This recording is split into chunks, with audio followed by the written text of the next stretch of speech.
तो कल हम लोगों ने बात करी थी कि अगर हम किसी भी करंट कैरिंग कंडक्टर को एक यूनिफॉर्म मैग्नेटिक फील्ड में रखते हैं तो फोर्स लगता है I L cross B. L क्या होता था हमारे पास लेंथ वेक्टर, और लेंथ वेक्टर को याद करो क्या बोला था कि अगर यूनिफॉर्म मैग्नेटिक फील्ड है तो इनिशियल पॉइंट और फाइनल पॉइंट को टच करते हुए जो भी आपका डिस्प्लेसमेंट वेक्टर होगा वही लेंथ वेक्टर होगा। अरे हाँ ना बोलो, अरे बोलो भाई। तो एल क्रॉस बी जो भी लगने वाला I L cross B that will be the force. लेकिन अगर मैग्नेटिक फील्ड वेरी आ जाए तो हमें इंटीग्रेशन का यूज करना। बात समझ में आई? आज बहुत बेसिक सा एक क्वेश्चन कराता हूँ, आपको ध्यान से देखना। लेट्स से हम लोगों ने बोला कि ये मेरे पास एक कंडक्टर है बच्चों, ठीक। हमने बोला कि कोई भी मेरे पास एक इनफाइनाइट करंट कैरिंग वायर है और इसके डी सेपरेशन पे लेट्स से मैंने एक लेंथ एल लेंथ का एक कंडक्टर रख दिया और इसमें भी करंट फ्लो कर रहा है लेट्स से आई, ठीक बच्चों, आई करंट फ्लो कर रहा है। अब एक बार बताओ मुझे, क्या ये पहले वाला conductor is capable of applying force on second conductor? अभी अभी क्या रिजल्ट पड़ा था हम लोगों ने कि अगर हम एक करंट कैरिंग कंडक्टर को मैग्नेटिक फील्ड में रख देते हैं तो it will experience a force that is I L B sine theta. तो हमने बोला ये दो कंडक्टर है, मुझे इस पे फोर्स निकालना है, तो क्या इस ये कहीं किसी मैग्नेटिक फील्ड में रखा हुआ है? हाँ सर। किसके कारण? वन के कारण। वन के कारण मैग्नेटिक फील्ड का फॉर्मूला बोलो, इनफाइनाइट वायर है। वेरी गुड, वेरी सब बच्चे बोलो। B की वैल्यू क्या आ जाएगी? Mu naught I1 by 2 pi D। अब ध्यान से देख, इस वायर से इस वायर का हर पॉइंट ये दूरी पर है, मैग्नेटिक फील्ड जो भी है वो यूनिफॉर्म है। अरे बोल भाई। अच्छा एक चीज और बताओ, करंट मैग्नेटिक फील्ड अंदर है तो मैंने ये बोल दिया कि मैग्नेटिक फील्ड अंदर है। पहले ये बताओ, ये समझ में आया आपको? अब ये तो वही केस नहीं बन गया कि current carrying conductor is placed in a uniform magnetic field. तो बोलो फोर्स कितना लगेगा? फोर्स का फॉर्मूला देखो, force on 2 due to 1, this is I in second जिस पे लगा रहे हो फोर्स, एल क्रॉस बी। अब बी कौन सी है? फर्स्ट वाले के कारण, तो दैट इज b1। अब एक बोलो what is the angle between L and B? देखो लेंथ एरी मैग्नेटिक फील्ड अंदर है, लेंथ एरी मैग्नेटिक फील्ड अंदर है। सभी बच्चे बोलो, तो थीटा की वैल्यू, तो फोर्स का फॉर्मूला जल्दी बोलो बच्चों, I2 into L into V1। V1 की value mu naught into I1 by 2 pi D। नहीं है बच्चों, पक्की बात? चलिए बहुत सुंदर। और sin 90 की वैल्यू 1। अच्छा अब फोर्स तो लग गया, मैग्नीट्यूड समझ में आ गया। नाउ डायरेक्शन निकालो। Mummy papa, mummy papa, mummy अंदर है, बेटा उधर है, पापा इधर नहीं आया। नहीं तो एल क्रॉस भी लगाओ, एल क्रॉस भी देखो, अपने हाथ को रखो करंट की डायरेक्शन में, करंट देखो ऊपर जा रहा है, that is the direction of length. Magnetic field किधर है? अंगूठा देखो, तो इसमें जो फोर्स लगेगा that is in this particular direction. जल्दी बताओ ये समझ में आया नहीं आया? पक्की बात बच्चों? अब देखो यहाँ से आपसे पूछा जाता है, बिल्कुल सेम टॉपिक आएगा कि डिफाइन 1 एम्पीयर। जब भी 1 एम्पीयर डिफाइन किया जाए ना, पहले सब्जेक्टिव पेपर होता था तो आता था, अभी कॉन्सेप्चुअल क्वेश्चन भी पूछा जा सकता है, कोई बड़ी बात है नहीं। अभी बताऊंगा कैसे बनता है। बोला गया डिफाइन 1 एम्पीयर, तो अपन को ये पता है आई का फॉर्मूला होता है Q/T। Q होता है चार्ज, T होता है टाइम। तो कई बार बच्चे बोल देते हैं कि 1 coulomb charge flow in 1 second, that is 1 ampere. But खुद सोच के देखो, जब भी चार्ज कोई भी करंट वायर में से चल रहा है तो क्या हमें चार्जेस दौड़ते हुए दिखाई देते हैं? ऐसे थोड़ी ना देखो कितने तेज चार्ज दौड़ रहे हैं, नहीं नहीं इसमें कम दौड़ रहे हैं, इसमें बहुत तेज दौड़ रहे हैं, नहीं दिखाई देता। रियलिटी में हम करंट को मेजर नहीं करते, हम करंट के इफेक्ट को मेजर करते हैं। कभी वो केमिकल इफेक्ट हो जाता है, कभी वो मैग्नेटिक इफेक्ट हो जाता है, तो हम उसके होने वाले इफेक्ट्स को मेजर करते हैं करंट को, कभी भी चार्ज नहीं मेजर कर पाएंगे। तो रियलिटी में अब देखो यहाँ पर कैसे डिफाइन किया गया कि यहाँ पर दो इनफाइनाइट कंडक्टर लिए बच्चों, प्लीज पे अटेंशन, दो इनफाइनाइट कंडक्टर्स। तो इसमें करंट I1 ले लिया। अच्छा चलो 1 करके चलते हैं, ये 1 कंडक्टर है, इससे डी सेपरेशन पे बोलो मैग्नेटिक फील्ड कितनी होगी सभी बच्चे? Mu naught. ये 1 कंडक्टर है तो इसको मैं V1 बोल देता हूँ, V1 की वैल्यू आ जाएगी म्यू नॉट I1। सभी बच्चे रिप्लाई करेंगे 2 पाई D। अरे बोलो भाई, मैग्नेटिक फील्ड की डायरेक्शन बोलो, अंदर बाहर? अंदर। अच्छा अब मैंने यहाँ पे क्या किया बच्चों, D डी सेपरेशन पे एक और इनफाइनाइट कंडक्टर रख दिया और उसमें जो करंट है ना वो करंट रख दिया मैंने I2 डायरेक्शन, I2, बट उसी डायरेक्शन में जिस डायरेक्शन में I1 फ्लो कर रहा था। कोई प्रेशर होने की आवश्यकता नहीं है। जल्दी बोलो क्या फोर्स आएगा? तो force on second due to first क्या सेम फॉर्म रही आ जाएगा? कोई चेंज आएगा क्या? नहीं। जल्दी बोलो क्या आएगा? Mu naught I1 by 2 pi D, mu naught I1 by 2 pi D into I2 जो इस करंट चल रहा है इनटू L। अभी बताओ ये फाइनाइट लेंथ है या इनफाइनाइट लेंथ है? इनफाइनाइट। जब भी इनफाइनाइट लेंथ आती है तो हमें फोर्स निकालना चाहिए या फोर्स पर यूनिट लेंथ निकालना चाहिए? क्योंकि इनफाइनाइट है, अपन को नहीं पता है कितनी है इसकी लेंथ, तो अपन को सबसे बेस्ट तरीका क्या है कि इसके एक यूनिट में निकाल लो कितना। अरे हाँ ना बोलो, तो फोर्स पर यूनिट लेंथ निकाल लेती F2 1 बाय L। बोलो क्या आ गया? Mu naught I1 I2 by 2 pi D. सोच यहाँ पे अगर मैं L की वैल्यू को 1 मीटर रख दूँ, अगर मैं यहाँ पे L की वैल्यू को 1 मीटर रख दूँ तो क्या फोर्स वही लगने वाला? ध्यान से देखो। अरे बोलो भाई, mu naught I1 I2 by 2 pi D. That. अब डायरेक्शन बोलो फर्स्ट वाला सेकंड वाले पे किधर लगाएगा फोर्स? तो मम्मी पापा बेटा यूज करते हो या L क्रॉस B करो, फोर्स लेफ्ट डायरेक्शन में आएगा, दैट इज F1। अब ये तो ठीक है, ये तो 1 ने 2 पे लगाया, बट जब 2 के कैपेबल है 1 पे लगाने के लिए। देख ध्यान से, पहले हमने 1 रखा, 1 के कारण यहाँ पे मैग्नेटिक फील्ड निकाला जो कि अंदर आया, मैग्नीट्यूड आया V naught I by 2 pi D. फिर हमने उठा के करंट कंडक्टर को रख दिया, फोर्स लगा ये वाला, ठीक है कोई दिक्कत नहीं। अब उल्टा करूँ कि अगर मैं अब सेकंड कंडक्टर को पहले रखूं, ध्यान से बोल, सेकंड कंडक्टर में d दूरी पर मैग्नेटिक फील्ड बोलो, सभी बच्चे रिप्लाई करेंगे बच्चे। म्यू नॉट, सभी बच्चे mu naught I2 by 2 pi D. जल्दी बोलो डायरेक्शन। करंट को रखो बाहर, तो यहाँ पे मैग्नेटिक फील्ड बाहर है, बट याद रखो क्या यहाँ से हर पॉइंट दूरी पर मैग्नेटिक फील्ड बाहर ही रहेगी और क्या मैग्नीट्यूड यही रहेगा? अब मैं अगर यहाँ पर एक करंट करीब कंडक्टर रख देता हूँ, A रख दिया, सेम वही कंडक्टर रखा है, वही कंडक्टर रखा है मैंने। अब इसमें करंट I1 जा रहा है ऊपर, तो बोलो force on 1 due to 2, force on 1 due to 2, तो current in 1 L cross B2। अरे बोलो भाई पक्का? L क्रॉस, तो रखो यहाँ पर L और B में एंगल देखो, B बाहर है, L 90 डिग्री अभी भी, तो I1 L into mu naught I2 by 2 pi D.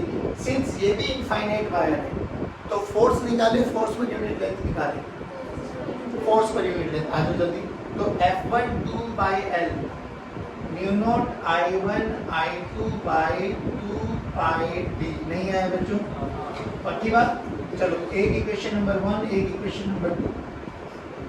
Direction निकालो जल्दी, फोर्स की डायरेक्शन। मम्मी पापा बेटा लगाओ।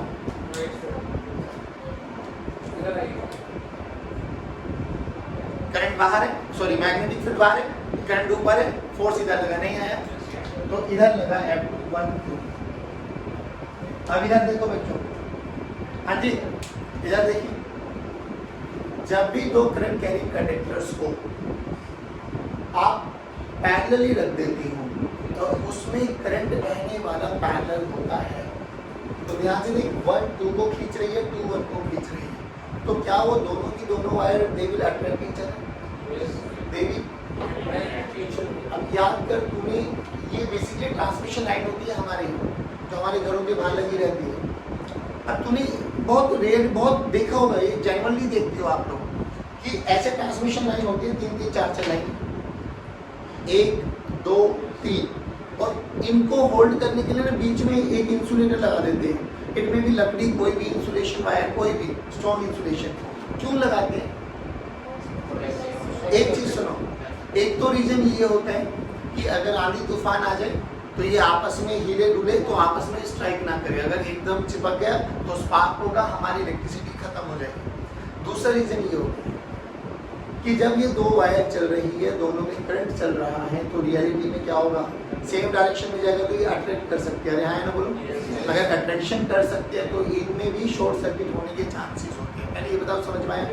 एक चीज और, अब यहाँ से ना ये जो फोर्स पर यूनिट लेंथ आया, that is mu naught I1 I2 by 2 pi d। थोड़ा सा चेंज कर देते हैं इस वाले फॉर्मूले में।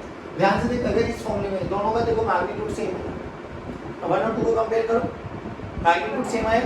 अब ध्यान से देख, अगर मैं 2 से मल्टीप्लाई करूं, 2 से डिवाइड करूं, तो 2 into म्यू नॉट बाय नीचे बन गया 4 pi I1 I2 by d। अब ध्यान से देख, ये म्यू नॉट बाय 4 pi क्या है, 2 into 10 की पावर -7, तो 2 into 10 की power -7 I1 into I2 by d। अब मुझे कोई एक बच्चा बता सकता है कि I1 into I2 का प्रोडक्ट अगर मुझे 1 करना है तो क्या क्या पॉसिबिलिटी है। I1 into I2 का प्रोडक्ट, दो चीजों को मल्टीप्लाई करना है, A into B। मैं बोल रहा हूँ A into B का प्रोडक्ट 1 आना चाहिए, तो क्या पॉसिबिलिटी है, दोनों ही 1 होने चाहिए। हाँ, दोनों ही 1 होने चाहिए, है ना। अभी सुनो क्या बोला गया, यहाँ से बोला जाता है define 1 ampere. Please pay attention, define 1 ampere क्यों, क्योंकि हम फोर्स को इजीली मेजर कर सकते हैं। तो करंट के कारण ये दोनों वायर आपस में अट्रैक्ट करेंगी तो इनके बीच में लगने वाला फोर्स अपन मेजर कर सकते हैं। तो देखो क्या बोला गया कि अगर दो wire, current carrying wire 1 metre के सेपरेशन पे है, मुझे पता है ना, मैंने एक वायर ये रखी, एक वायर ये रख दी, दोनों को 1 मीटर की दूरी पे तो रख सकता हूँ।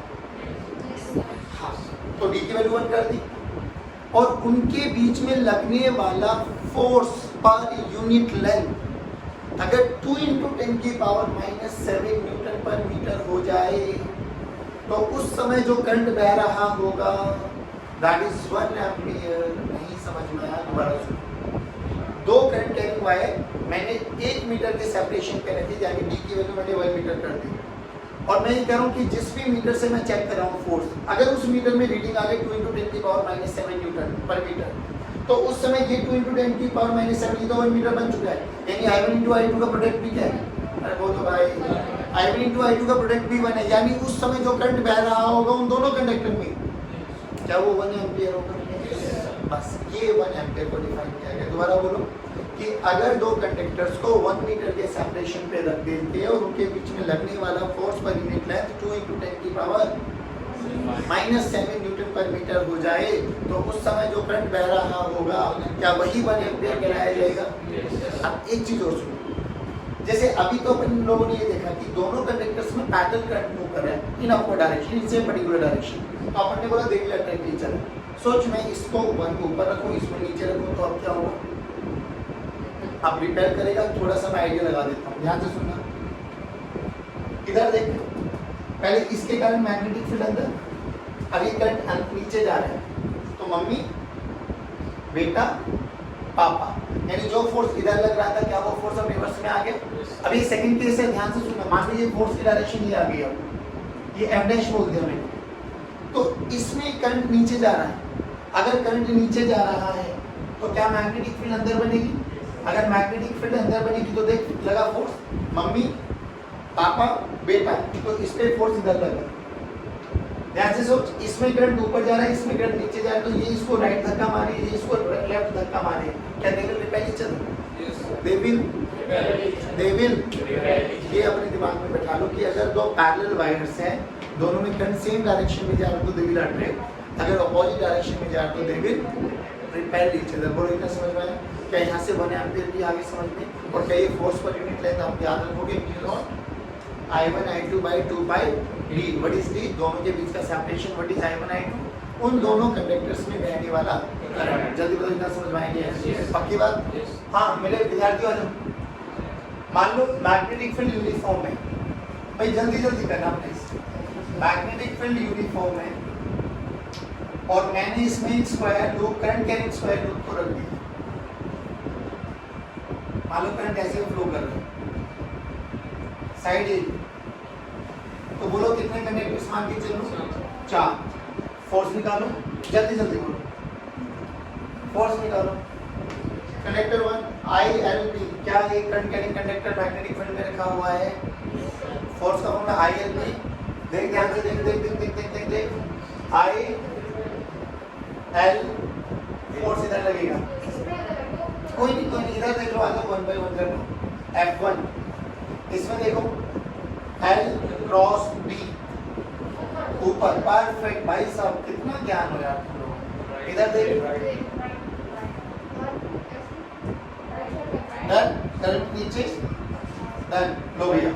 और इसमें चुपचाप बोल दो पहली बात, फोर्स का मैग्नीट्यूड बोलो, I L B sine theta. तो what is the angle between L and B? L and B, L and B, L and B. तो ये तो डायरेक्ट है, I into L into B कर दो।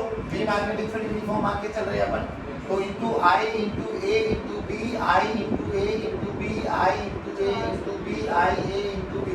जल्दी बताओ, net force, net force zero, net force zero. ऊपर वाले को नीचे वाला मारेगा, लेफ्ट वाले को राइट वाला मारेगा, तो F net, F net, F net, F net. इधर 5 न्यूटन लग रहा है, इधर भी 5 न्यूटन लग रहा है, तो बताओ मैं किधर जाऊंगा? एक इधर लगा रहा है 10 न्यूटन, एक इधर लगा रहा है 10 न्यूटन, तो मैं किधर जाऊंगा? तो net force, force vector quantity होते, स्केलर होते बच्चों, वेक्टर होते, तो डायरेक्शन बहुत इंपॉर्टेंट रोल में आएगी ना। बहुत सुंदर बेटा, आ जाओ इधर देखो ध्यान से। अब आप 2 मिनट सुनो। मान लो ये करंट कैरिंग कंडक्टर है, यहां से L दूरी पर मैंने करंट कैरिंग कंडक्टर रख दिया,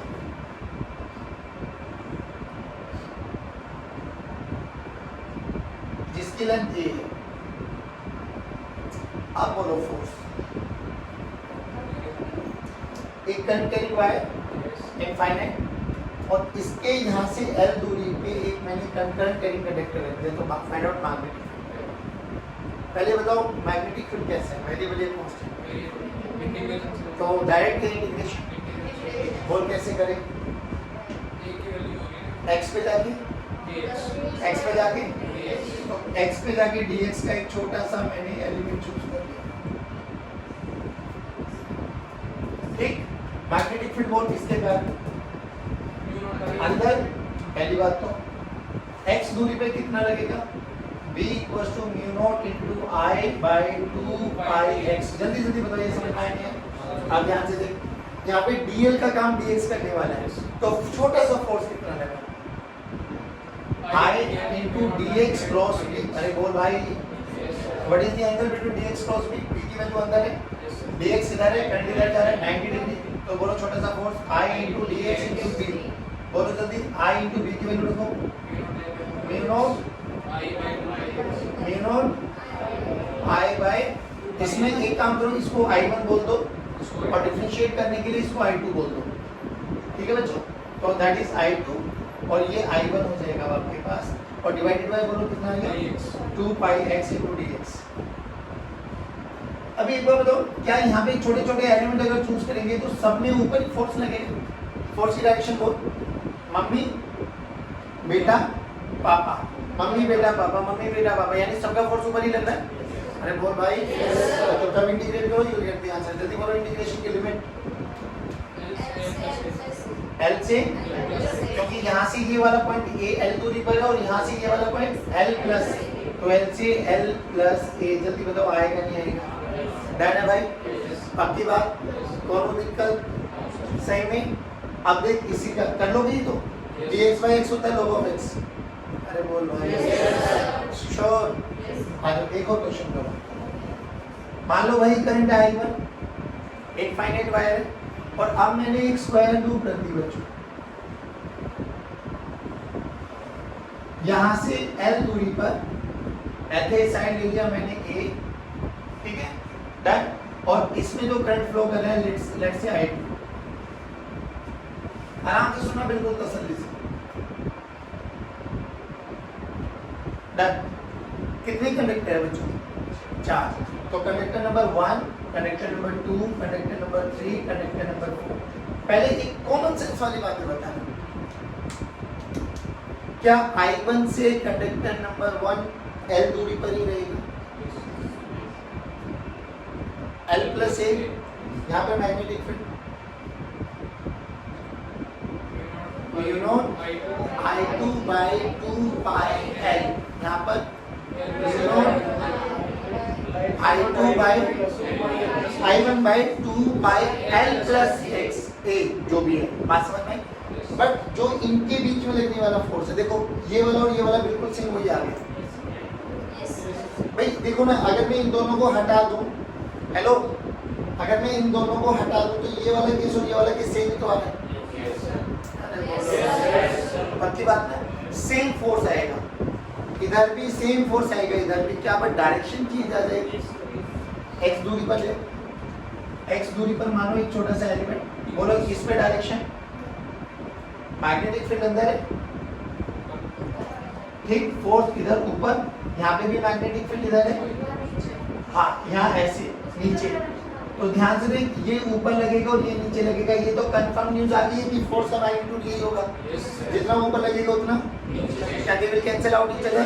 अब मुझे इतना बता दो, क्या ये जो करंट कैरिंग सर्कुलर या जो आपके स्क्वायर लूप है, क्या ये यही रहेगा या मूव करेगा? अभी अभी एक रिजल्ट पढ़ा था अपन लोगों ने, देखो ध्यान से, ये तो फोर्स नेट जीरो हो गए, इनका तो कोई रोल ही नहीं है। अब ध्यान से देख, इसमें भी करंट ऊपर बह रहा है, इसमें भी करंट ऊपर बह रहा है, तो क्या they will attract each other? इसमें करंट ऊपर बह रहा है, इसमें करंट नीचे आ रहा है, क्या they will repel each other? तो सुनो तो सही, ये वाला फोर्स इधर लगेगा, ये वाला फोर्स इधर लगेगा, इसको F1 बोल दूं, इसको F3 बोल दूं, बताओ F1 और F3 में कौन ज्यादा होगा? F1।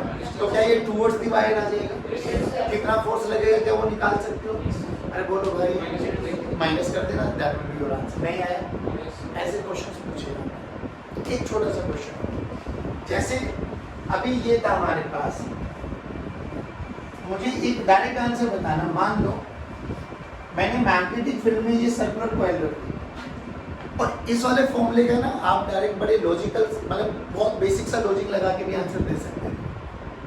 छोड़ो उसके साथ कोरिलेट करा दो, इसका बताओ, कैरिंग कंडक्टर आई है, मैग्नेटिक यूनिफॉर्म मैग्नेटिक फील्ड में रख दिया, बताओ नेट फोर्स, नेट फोर्स इसमें कितना लगा नेट फोर्स? इसमें कितना होगा? और कॉमन सेंस भी कहता है, क्योंकि याद करो I L क्रॉस B लगाते हुए आपको बोला था कि अगर मैग्नेटिक फील्ड यूनिफॉर्म है तो L आपका डिस्प्लेसमेंट वेक्टर है। डिस्प्लेसमेंट बोल 0 क्रॉस y, डिस्प्लेसमेंट बोल 12 वेक्टर, फोर्स नहीं आया आपके पास। यूनिफॉर्म मैग्नेटिक फील्ड में ये फोर्स निकालना सिखा दिया, वेरिएबल मैग्नेटिक फील्ड है तो इंटीग्रेशन भी करना सिखा दिया।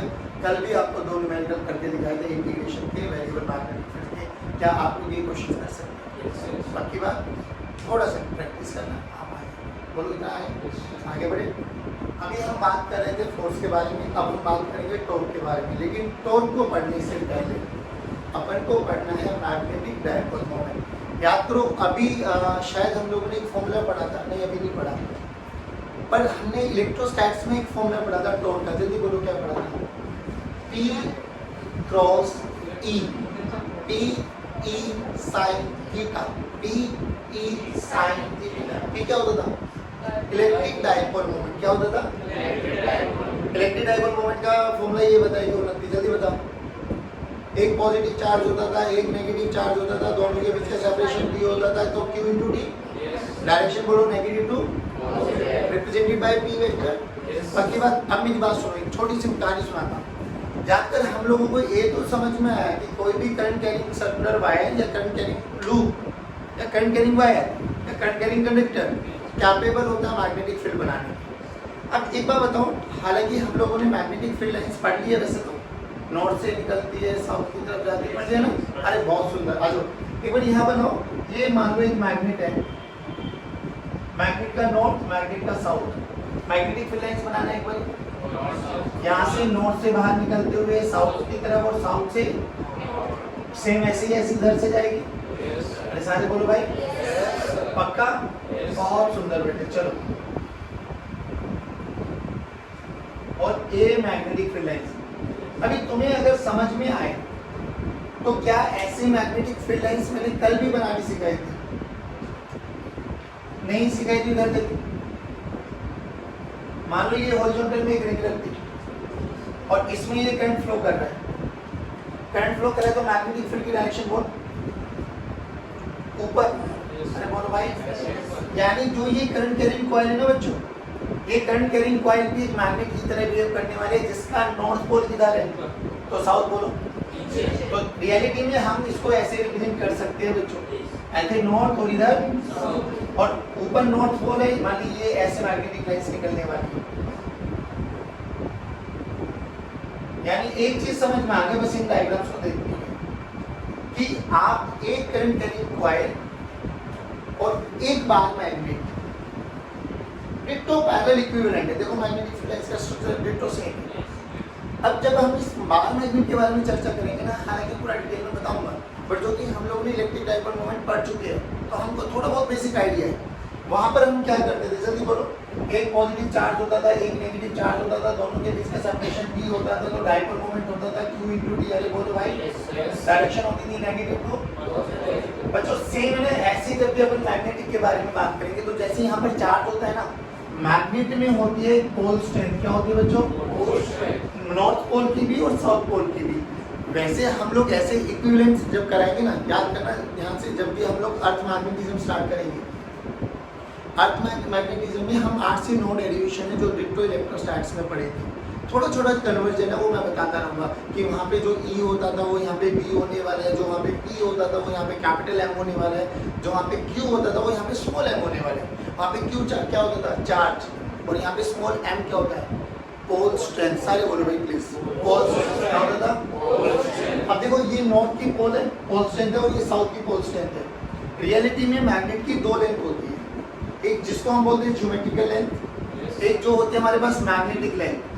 मैग्नेटिक लेंथ ज्योमेट्रिकल लेंथ से थोड़ी सी छोटी होती है और इसका रेशियो होता है 0.84 समथिंग करके कुछ। तो ये देखो, ये नॉर्थ जो मैग्नेटिक नॉर्थ है, जो pole strength of north pole है, वो एक पॉजिटिव की तरह ट्रीट करेगा और ये एक नेगेटिव की तरह ट्रीट करेगा। बात समझ में आई। इनके दोनों के बीच का सेपरेशन मान लो d, तो बोलो मैग्नेटिक डाइपोल मोमेंट क्या हो गया, F into d। क्या हो गया, अब magnetic dipole moment is represented by capital M, तो कैपिटल M का फॉर्मूला बोलो, स्मॉल m into d, और डायरेक्शन बोलो, यहाँ नेगेटिव टू पॉजिटिव होती थी, वहाँ पे साउथ टू नहीं आया।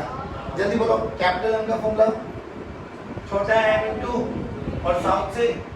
अभी इधर आओ बच्चों, याद करो अभी अभी हम लोगों ने एक्सिस वाला फॉर्मूला पढ़ा था कि करंट कैरिंग कॉइल की एक्सिस पर v0 I into r² / 2 into r² + x² की पावर 3/2। और जब हमने वो काटा पीटी नहीं किया था तो ऊपर NIA भी बना था। NIA बोला था हम लोगों ने मैग्नेटिक डाइपोल मोमेंट। अब सुनो, ये मैग्नेट की पोल स्ट्रेंथ माने मैग्नेट का डाइपोल मोमेंट हम इससे निकालेंगे, लेकिन करंट कैरिंग कॉइल के कारण कैसे निकाला जाए, तो इसका सिंपल सा फॉर्मूला है I into magnetic dipole moment एक वेक्टर क्वांटिटी होती है। अरे हाय ना बोलो, अरे हाय ना बोलो, अरे हाय ना बोलो, बहुत सुंदर। I into A उसका फॉर्मूला होता है। अब बात आई, I तो हमें पता लग गया करंट फ्लो जो भी कर रहा होगा कॉइल में। एरिया स्केलर है या वेक्टर है, स्केलर है वेक्टर है, तो एरिया की दो डायरेक्शन पॉसिबल हो सकती है। मान लो कॉइल है, ये कॉइल है, तो एरिया वेक्टर ये भी ले सकते हो और एरिया वेक्टर ये भी ले सकते हैं। नाउ अब इसमें थोड़ा सा कंपल्शन है कि एरिया वेक्टर एक ही पर्टिकुलर डायरेक्शन में लेके चलना पड़ेगा, और उसके लिए आपको अपने सीधे हाथ की उंगलियों को करंट की डायरेक्शन में घुमाना पड़ेगा। जिधर करंट की डायरेक्शन, जिधर अंगूठा आ रहा होगा वही एरिया वेक्टर, वही मैग्नेटिक डाइपोल मोमेंट की डायरेक्शन। इधर देख, मैग्नेटिक डाइपोल मोमेंट की डायरेक्शन किधर है, साउथ से, साउथ से बेसिकली मैं कह सकता हूँ ऊपर की तरफ। अरे बोल भाई, अगर यहाँ पे मेरे से पूछा जाए कि कैलकुलेट मैग्नेटिक डाइपोल मोमेंट, चलो कोई नहीं। हाँ बच्चों, यहाँ पे देखो एक बार कंपेयर करो, मैग्नेटिक डाइपोल मोमेंट की डायरेक्शन साउथ से, बेसिकली ऊपर की तरफ। क्या ये और ये दोनों इक्विवेलेंट बताए थे, बट वहाँ पे तो मैग्नेट रखी हुई थी, यहाँ पे तो एक करंट कैरिंग कॉइल है, करंट कैरिंग कॉइल है, तो इसका magnetic moment, magnetic dipole moment तो मैं निकाल सकता हूँ I into A। बोल I कितना है, I एरिया कितना, पाई आर स्क्वायर। अरे बोल भाई, तो I into pi R square, उसका कैपिटल M आ गया, डायरेक्शन। तो अब इसका एरिया वेक्टर ऊपर भी हो सकता है और अब इसमें एक ही डायरेक्शन लेके चलेगा, कौन सी, अपने सीधे हाथ की उंगलियों को करंट की डायरेक्शन में घुमाओ, घुमाओ ऊपर। तो ध्यान से देख, दोनों ऊपर है, अरे दोनों ऊपर है तो साउथ से नॉर्थ, और इसमें भी एरिया वेक्टर की डायरेक्शन वही लेके चलेंगे जिस डायरेक्शन में आप अपनी उंगलियों को घुमाओगे करंट की डायरेक्शन में। अंगूठा ऊपर नहीं आया, क्या मैग्नेटिक डाइपोल मोमेंट समझ में आया? पक्की बात। अब एरिया एक वेक्टर क्वांटिटी होती है तो हमें वेक्टर प्रोडक्ट आना चाहिए। ध्यान से सोच, आराम से सुन। मान लो ये मेरे पास एक प्लेन है, this is X, this is Y and this is Z. यहाँ पे मैंने एक प्लेन वो रखा एक्स स्क्वायर,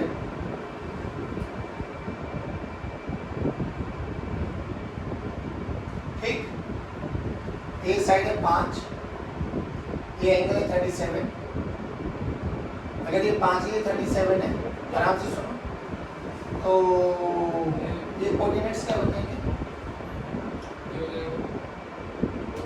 कितना बन गया? 5 cos 37, 5 cos 37 बोले तो 4/5, 5 को हमारा 4, और ये बन गया हमारा sin 37 3/5, यानी ये कोऑर्डिनेट्स बन गए हमारे 4, 0, 3। अरे बोलो भाई, ये कोऑर्डिनेट बन गए हमारे 0, 5, 0 नहीं आया बच्चों। मान लो इधर करंट है, करंट ऐसे फ्लो कर रहा है, बोला calculate dipole moment of this, calculate dipole moment. Area एक वेक्टर क्वांटिटी है बच्चों, यस सर। तो किसी का भी एरिया निकालने का, इधर देख लो भाई 2 मिनट के, ए बी सी डी, ठीक, एरिया निकालने का ए बी वेक्टर अगर मुझे पता है और मुझे ए बी वेक्टर पता है, since this is dot cross product क्योंकि वेक्टर क्वांटिटी है, तो मुझे एरिया क्या निकालना है? A B vector cross A D vector. अब बात ये आती है क्या यहाँ पर ये तो ओरिजिन है 0,0, ना भी देता तो तुम्हें कल समझ में आना चाहिए। तो क्या इसका पोजीशन वेक्टर मुझे पता है? हाँ, बोल कितना? 4i cap plus 3k cap. इसका पोजीशन वेक्टर बोलो 5j कैप। नहीं आया बच्चों? क्या इन दोनों का क्रॉस प्रोडक्ट आता है मुझे? क्या वही मेरा एरिया वेक्टर बन जाएगा? तो चलो एरिया वेक्टर जल्दी बोलो, 4i plus 3k cross 5j। ध्यान से देखो, i cross j 20, i cross j बोले तो k क्या है? i क्रॉस j बोले तो k क्या है?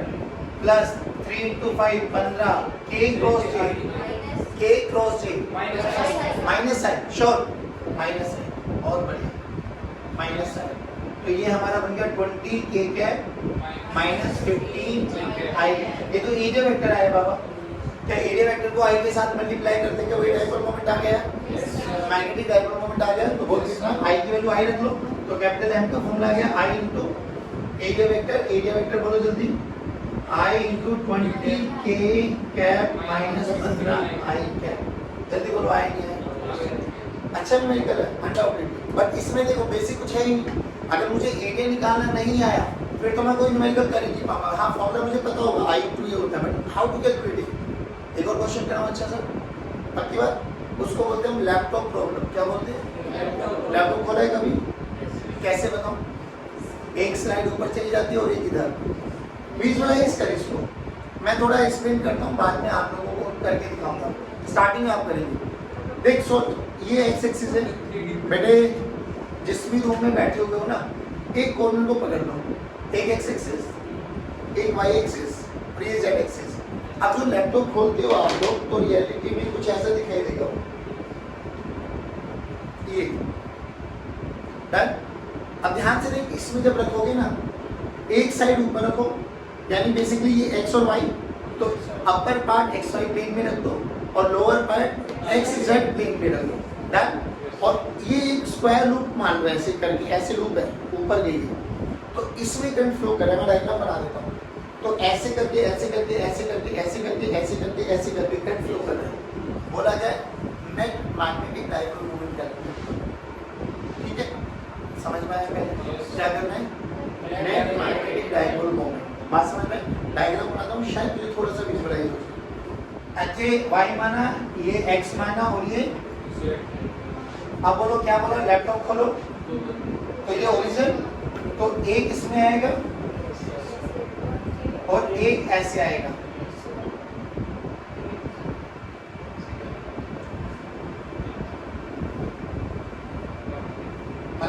बनेगा? डन? ऐसे तो बनेगा। अब इसमें करंट चला आई,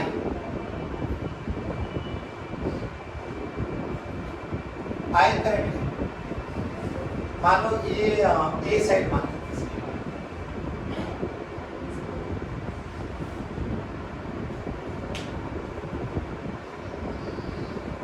then please make sure current ऐसे फ्लो कर रहा है, इसमें करंट नहीं है। ये बना डायग्राम, बोला गया find out net magnetic diagram. बेटा प्लीज पे अटेंशन, इधर देखो, सही बोला जैसे आप लोगों ने आइडिया लगाया कि ऊपर वाले का निकालो नीचे वाले का निकालो, बट बात ये कि हमारे इसमें करंट नहीं है, तो इसको ना हमेशा ऐसे क्या करो, दो अलग अलग प्लेनर लूप बना लो। क्या बना लो? अब बात ये है कि सर इसमें तो है ही नहीं, अबे इसमें नहीं है तो सोच के देखो, क्या मैं इसमें मान सकता हूँ कि एक करंट इस डायरेक्शन में फ्लो कर रहा है? आराम से सुनिए, और एक करंट मैंने इस डायरेक्शन में मान लिया, देख जितना करंट गया उतना ही आया, तो नेट जीरो हो गया। इसका फायदा क्या हुआ? फायदा ये हुआ देख यहाँ से करंट ऊपर वाली, ये तीन ब्लैक और एक रेड वाली, तो एक लूप बना। इसका एरिया तो आता निकालना, बोलो कितना? ए स्क्वायर कितना है? A square. That current I flow कर रहा है, तो इसका मैग्नीट्यूड ये आ गया। लेकिन how to calculate direction of area vector? तो करंट को दौड़ाओ अंदर, अंदर बोले तो माइनस के कैप नहीं है बच्चों, बोलो भाई इधर देखो, क्या ये हरे वाली को मिला के ये कंप्लीट प्लेनर लूप बन गया। अब ये प्लेनर लूप ध्यान से रखना कौन से प्लेन में है? एक्स और जेड पे। अब एक्स और जेड में करंट कैसे चल रहा है? नीचे बोले तो y एक्सिस के नीचे है माइनस वाई, तो क्या ये भी i into A square minus J क्या बना? अरे बोलो भाई, तो क्या ये m1 बोल सकता हूँ इसको? क्या इसको m2 बोल सकता हूँ? क्या net magnetic dipole moment is nothing but m1 vector plus m2 vector? बोल भाई, m1 वेक्टर और m2 वेक्टर में क्या चीज कॉमन है? i इंटू क्या ये बना माइनस के कैप माइनस जे कैप? क्या यही आंसर है मेरे प्यारे बच्चों? क्या मैग्नेटिक डाइपोल मोमेंट आगे निकालना? कैसी भी शेप दे दूं, कैसा भी दे दूं, 3D दे दूं, 4D मतलब 3D दे दूं, 2D दे दूं, क्या तेरे लिए इजी रहेगा? i इंटू ए में कौन सा है डायरेक्शन? अपने सीधे हाथ को करंट की डायरेक्शन में दौड़ाओ, जिधर अंगूठा होगा क्या वही एरिया वेक्टर की डायरेक्शन लेके चलोगे? क्या वही मैग्नेटिक डाइपोल मोमेंट की डायरेक्शन होगी? चलिए बच्चों आज की लेक्चर में यही समाप्त करते हैं। जय हिंद, गॉड ब्लेस यू।